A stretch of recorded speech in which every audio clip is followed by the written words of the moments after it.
નમસ્કાર ખેડૂત મિત્રો, આજે તારીખ 14 મે 2026 ને વાર આજે ગુરુવાર। આજે આપણે થરાદ માર્કેટ યાર્ડના તમામ જણસીના તાજા બજાર ભાવ જાણીશું। જેમાં મિત્રો આજે ફરીવાર જીરુની અંદર થોડો સુધારો જોવા મળી રહ્યો છે અને જીરુના ભાવ 4200 આસપાસ જોવા મળી રહ્યા છે। 200 રૂપિયા સુધીનો આજે સુધારા સાથે વેપાર થઈ રહ્યો છે। જ્યારે અજમો હોય, રાયડો તેમજ ચીકુડીના ભાવમાં પણ આજે સુધારા સાથે વેપાર જોવા મળી રહ્યા છે।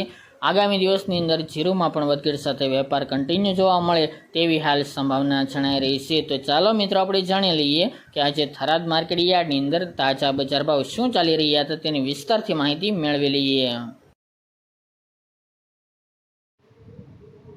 ખેડૂત મિત્રો, આજે આપણે થરાદ માર્કેટ યાર્ડના બજાર ભાવ જાણીએ તો જીરું 2230 થી 4200 રૂપિયા, રાયડો 1275 થી 1426 રૂપિયા, એરંડા 1240 થી 1325 રૂપિયા, ચીકુડી 1700 થી 2450 રૂપિયા, મેથી 1100 થી 1951 રૂપિયા, ઈસબગુલ 1450 થી 2510 રૂપિયા, અજમો 2000 થી 3000 રૂપિયા અને વરિયાળી 1100 થી 2200 રૂપિયા। તો ખેડૂત મિત્રો, આ હતા આજે આપણે થરાદ માર્કેટ યાર્ડના તાજા બજાર ભાવ।